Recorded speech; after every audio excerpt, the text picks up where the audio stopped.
Welcome to the huddle for today, April 7th, 2021. My name is Bob Simpson, and I am the host for this series of webinars. Today's focus is on financial performance of financial markets for the first quarter of 2021, and to address changes that have been made in the portfolios and to look at how some of these things have worked out. Joining me today is Paul Tyers, Managing Director of Wealth Stewards and Portfolio Manager. This is your investment review for Q1 2021. Please note that this is a review of portfolios and performance for a specific period of time, and none of the information contained within is a recommendation of any of the securities discussed. Please consult your wealth advisor before implementing changes in the portfolio. Performance of your personal portfolio may differ from the numbers stated in this presentation, as there are many factors that affect the performance of individual portfolios, such as fees related to the size of your portfolio and related transaction costs. On the agenda for today, we're going to look at financial markets. We're going to look at Q1 and go all the way back to the beginning of 2020. Now, when we analyze performance, we want to show you data that's reliable to gauge results and to use for longer-term financial planning. As the recovery of financial markets following the COVID-19 declines bottomed right at the end of March of 2020, one-year performance is highly exaggerated right now. So we prefer to take it back a step and go back to before COVID, December 31st, 2019. We're going to look at asset allocation and how to interpret performance. And we, as usual, will rate our individual strategies, and then we'll take a look at Q1 and full year 2020 portfolio performance.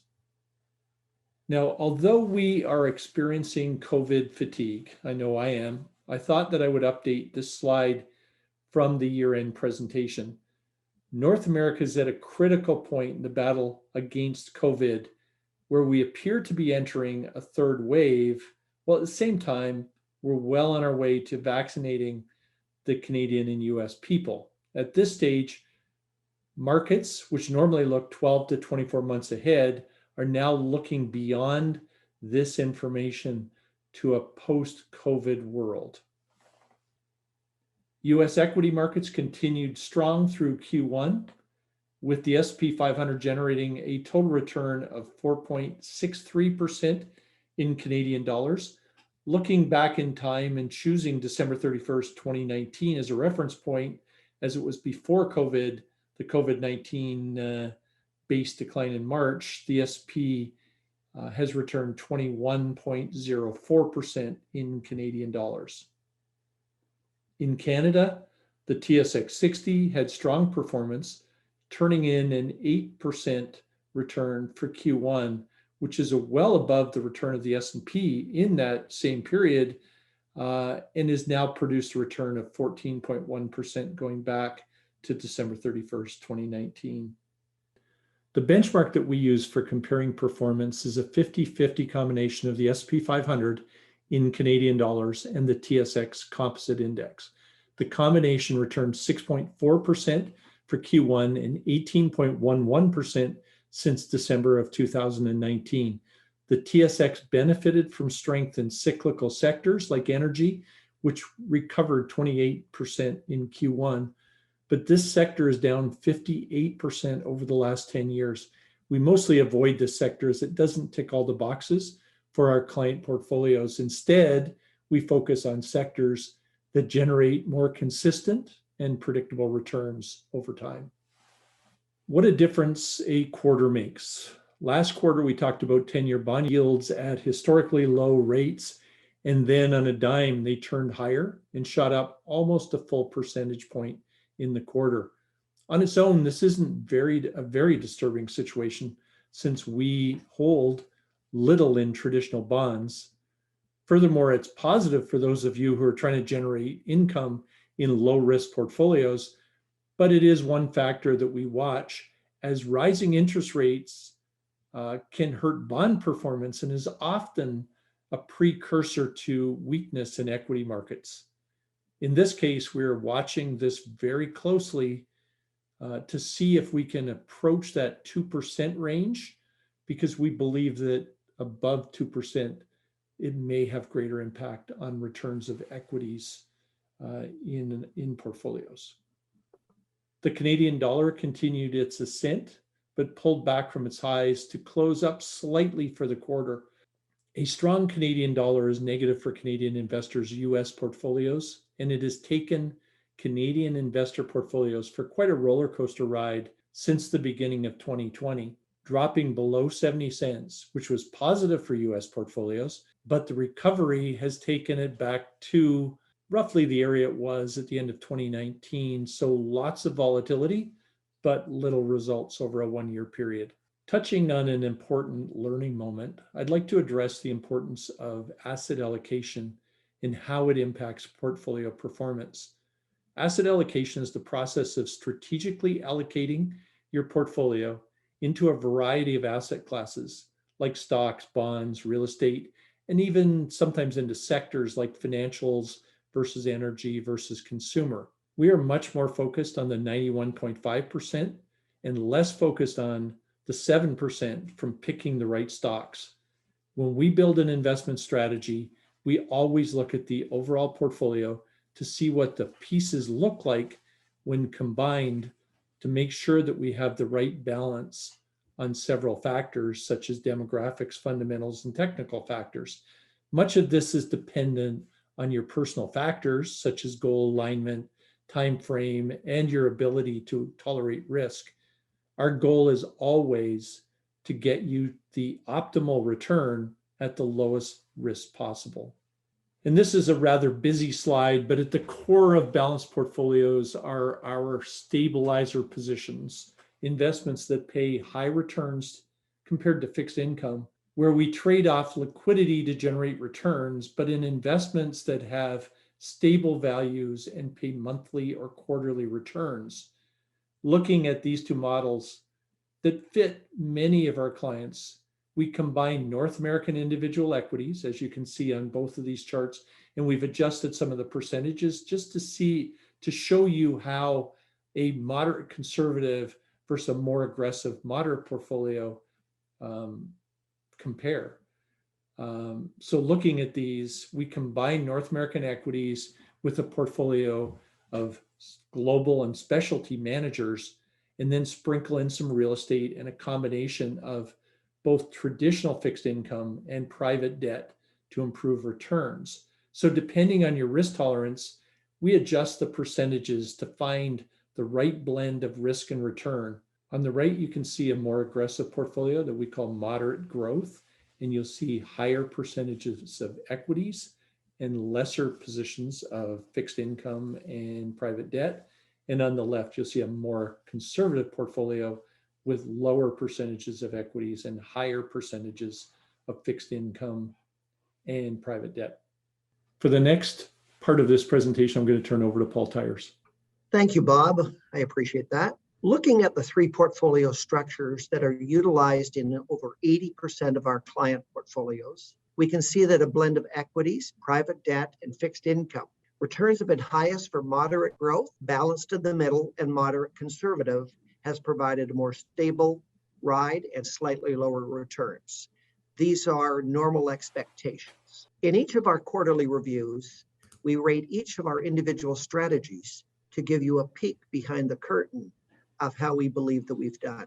This slide graphically displays our North American individual equity strategy. As you will see, it contains household names like Adobe, MasterCard, and Google. It's well diversified by sector, but avoids cyclical sectors such as energy and mining, utilities that are bond equivalent investments, and real estate that's a completely different portfolio component. Earnings growth, which is the major driver of stock performance, is expected to grow on average from $12.34 per share to a whopping $21.4 per share, or almost a 73% increase over the next 2 years. On average, they're trading at 41.22 times earnings versus a 5-year average PE of 45.9. So on average, our holdings are trading at reasonable prices. Overall, these securities have had a return on average of 22.59% per year over the last 10 years. And on average, these stocks rose a strong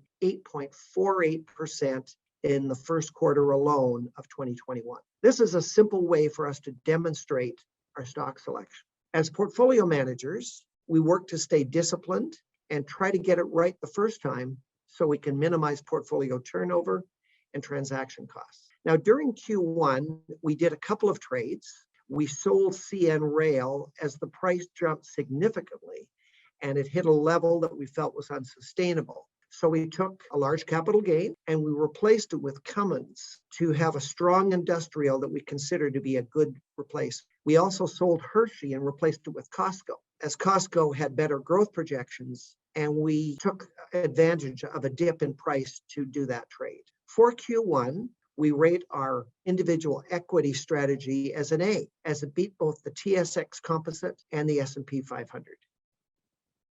The numbers on the screen reflect current returns over a variety of time periods for our holdings in the specialty and sector managers strategy. Although changes have been taking place over time, this is a good approximation of a typical portfolio held by most clients. We have been reducing our position in the Pender Small Cap Fund, even though it's had amazing performance, but it had a significant drawdown in March of last year. So we have found a replacement that we believe is better. We have a few more significant changes planned for this strategy in April to improve quality and position it for improved performance in the future. We've been slowly and strategically changing from a 5-fund model to a 7-fund model with more focus on demographic changes and identifying growth managers with a defensive bias. We've actually chosen 3 core managers: Dynamic Global Dividend, Monroe Alternative Global, and the TD US Blue Chip. These 3 are each allocated 20% in this strategy. We've chosen 4 specialty or sector strategies in healthcare to take advantage of the aging baby boomer trend and to take advantage of consumers now that millennials are the largest demographic group in the US, and they need to buy everything as they get jobs, raise families, purchase homes, and a mid-cap strategy to balance the portfolio, as much of our overall strategies are focused on large, well-established companies and a technology strategy to participate in technology innovation. The demographics focus should position you for great longer-term growth with lower volatility. Our specialty and sector managers strategy performed well in Q1, beating the S&P 500, but falling short of the TSX Composite advance. But to reiterate, we're not concerned with being slightly behind the TSX, as it was fueled by growth in energy, which we don't believe is sustainable in the long run. We would score this a B. Now let's discuss real estate. For the past few quarters, we've been apologizing for the poor performance of our real estate strategy that makes up 16% of our growth portfolio. This strategy had a big drop in March 2020 as a result of obvious downturns in the office and mall and retirement home market, and has been slow to recover. Kate McDonald, a portfolio manager for a large part of this strategy, and who has been a participant on previous Huddle and Outlook 2021 videos, shared research with us that showed that the real estate market was inexpensive and that patience would eventually pay off. This chart illustrates that patience has rewarded us. Return for Q1 was 3.78%. This strategy has been a steady, long-term performer and now appears to be back on track for the long run, now that it's cleared the bump in the road. With the recovery in our real estate strategy and the others performing well, our equity strategy has performed well in Q1, as well as since before the COVID disruption. Earnings for our holdings are expected to grow by 73% in the next 2 years, and they are conservatively priced, generally for a good combination of positive performance. But equities can surprise us, And what seems logical doesn't always work in the short run. Longer term, we believe that performance will be there for those who are patient and have chosen a suitable, risk-tolerant portfolio. Now we're going to turn our attention to fixed income, which is usually part of the portfolio that shows slow and steady returns through regular income streams. Nevertheless, we want to make you aware of some important changes that we are seeing. Wealth Stewards has been a leader in making investments available to clients ahead of most of the major bank-owned investment firms. We've been early adopters, and as such, we've been able to generate solid returns for our investors in the 6 to 7% range when bond and GIC rates had fallen to less than 1%. This is through an initiative that we like to call Be the Bank. You see, banks have traditionally been happy to hold deposits for investors at low interest rates and then take those funds and lend them out for personal loans, for mortgages, for corporations, and even for those credit card returns. Private debt presents a way for clients to essentially be the bank and lend money directly to those very same people and corporations in the 6 to 7% range. Antrim, for example, lends money in the form of personal high equity mortgages, Trez to commercial borrowers, and Cortland loans money against high quality corporate receivables.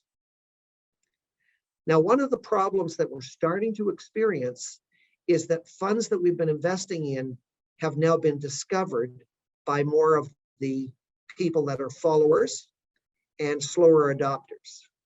In March, one of the managers told us that they received 5 times the amount of investor inflow of funds, while at the same time, the borrower demand hasn't kept up with the influx of cash. As you can imagine, anytime there's too much cash in a portfolio, it creates a drag and lowers the return. The managers have indicated that they think this is a short-term problem, but we're now seeing rates of return that are 1 to 2% lower, and we expect that to continue for a couple more months. We are talking risk of capital here, just slightly lower returns, and we'll try to keep you posted to see if this trend continues on the private debt side. Having said all of that, our private debt portfolio returned 1.1% for the quarter, which is slightly below our expectations of 1.5, but it's much better than holding the typical bond ETF, which actually experienced a loss of 5.84% as a result of rising mid and longer term bond yields. You see, that's the danger in traditional bonds, which we've been able to sidestep. On this slide, you'll see that the Merit Fund is an absolute return bond fund that we use to achieve reasonable returns over time, but that gives us better liquidity for a portion of the portfolio. And it's done its job, returning 5+% over the past year, but they showed a small loss for the first quarter. Cortland's short-term returns have slipped, but they're confident, again, as I referred earlier, that they can return to a 6% annualized return. Overall, we're concerned about the short-term drop in returns, but we're confident that returns will normalize over time. We're currently seeking other alternatives in private debt, some of which have already been implemented, and we'll keep you posted as we identify others. Nevertheless, we're somewhat disappointed with returns, so we'll rank ourselves a C for Q1 in 2021. At the end of the day, with all of our hard work, it boils down to the performance of balanced portfolios. And in this case, you can see a range from, at the top, conservative or moderate growth, in the middle, balanced portfolio, and at the bottom, a moderate conservative portfolio. As we look in the rearview mirror, it's interesting to see the roller coaster ride that was experienced during COVID-19 and the change it's had on our lives and in the world at large. Financial markets are now looking beyond the COVID crisis and into a COVID-free, less restricted world. And although the future looks better, it will be accompanied by massive government deficits, likely higher income and other forms of taxation, making your financial planning all that more important. And we know that there will be continued stories of people losing their businesses and experiencing serious financial loss. There will always be challenges in financial markets, and we appreciate the faith that you placed in us at Wealth Stewards. Thank you for taking the time out of your busy schedule to watch this video, and we'll see you again in the future. Hey, Paul, let's turn our attention now to some questions from our advisors. A question that I hear from clients is in reference to your final slide. So your final slide showed the returns of 3 different models: moderate conservative, balanced, and moderate growth. What is your process for helping a client to choose which is right for them? So some of our investors on the line will remember that they went through a risk tolerance questionnaire early on in their relationship with Wealth Stewards. And for some, even in a post-COVID world, they actually went through that risk questionnaire again. But that questionnaire is a key determinant of the type of portfolios that we recommend. Obviously, the more conservative will be down in the category of moderate conservative. And if they scored higher, where they're looking for a higher return, but they're quite capable of dealing with a higher level of volatility, then they might be up in a balanced or even a moderate growth portfolio. I have 2 questions. I'll start with the easy one. A question that often comes up for most of our clients these days in the meetings is with both the S&P and TSX Composite having performed so strongly in the past year, does that make stocks expensive? One of the things that you have to look at is price increases with the absence of earnings growth creates overvalued stocks. What we've experienced through 2020 and 2021 so far is that we've seen strong growth in earnings in companies like Microsoft and Adobe and CN Rail, which we sold, but we really have seen the earnings in behind the growth. So as long as earnings are there, and then the next thing we look at is we look at price earnings multiples. And right now, as Paul discussed, price earnings multiples of our portfolio are currently much lower than the 5-year average price earnings multiples. So we believe we're buying good companies with strong growth at a reasonable price. Thank you, Bob. That's very helpful. The second thing that comes up with my clients these days is about the private market. Now, most of our clients by now know that we like alternatives in private markets. You talked about private debt as an alternative to publicly traded bonds, fixed income, and GICs. Do you look for a certain spread over publicly traded securities before you move the money from public to private investments?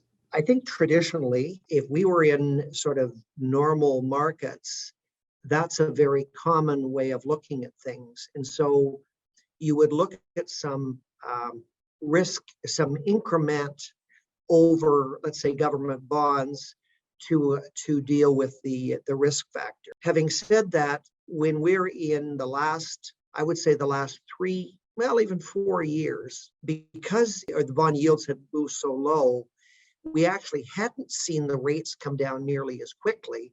And so the spreads were wider than they traditionally have been. So there was a bit of a disconnect there. I think what Bob has alluded, or what I referred to earlier, is we're starting to see the fixed debt market pricing come down. And I think some of that is in response to 2 things: A, the bond yields being lower, but also the fact that the banks have been very liberal with their lending, which is highly unusual during a crisis like COVID. So it's really that competitive element that is bringing some of the private debt returns down at the same time.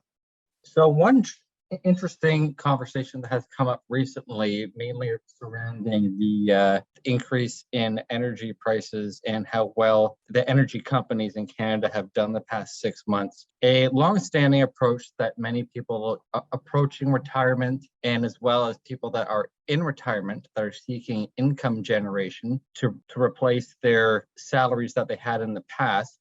Many people have the view that they seek a high dividend yield. So, for example, they enjoy investing in companies such as TransCanada Pipeline, in Enbridge, in the banks, et cetera, because they're looking at the single factor of dividend yields. What is the portfolio management team's view on this? I know that you have touched on this in a few different seminars in the past, but I think right now would be another good time to speak about this again for some people that haven't heard it yet. Investing in Canadian companies that traditionally pay high dividends has been a good strategy over the past few years. But you have to look at more factors than just the dividend. A good example of that is BCE, where the primary driver of performance of a stock is earnings growth. And BCE's growth over the last 5 years in earnings has been negligible. So you're not getting that earnings growth, but they've continued to increase their dividend now to a point where they're actually paying out more than they're bringing in. So they're paying out higher dividends than their earnings, and that's just not sustainable. The other thing you need to look at is you need to look at the energy companies, and they have been very, very volatile, and they've taken a while to recover, and now they're making a comeback. But the value of those companies, I've seen a stock like Interpipe, where the price dropped from 35 to 17 almost overnight when the balance of the market was strong. So you need to make sure in that strategy that you're buying companies with strong balance sheets, with earnings to support their dividends. And if you do that, banks have been a great investment. Royal Bank has returned roughly 10% a year for the last 10 years. Part of the reason we have it in our portfolio. Just like to add something to what Bob had said. And as a former corporate banker myself, traditionally, when you went through a serious economic disruption, you would eventually see some impact on the earnings of the banks. What's quite unusual this time around is the level of government support that really we've never experienced before in history. And so that probably has protected the bank's earnings up to this point in time. Not that we've seen a cut in dividends before, but we certainly have seen a serious reduction in earnings. And so that's one of the areas in the financial services sector, which represents a much larger part of the Canadian equity market than it would as a percentage of, let's say, the US equity market. So that was one of the areas that we were a little cautious on because of the historic track record of getting hit on their earnings during a serious pandemic or economic downturn like we've experienced. Another interesting topic that has come up over the past 6 months or so has been more clarity. And again, Bob, you have touched on this in the past about why do we focus on certain sectors such as the Super 7 or the top 7 sectors, if you will, compared to simply buying the entire US stock market, for example? Why is there a focus on industries like healthcare and technology and not so much the energy sector, as an example?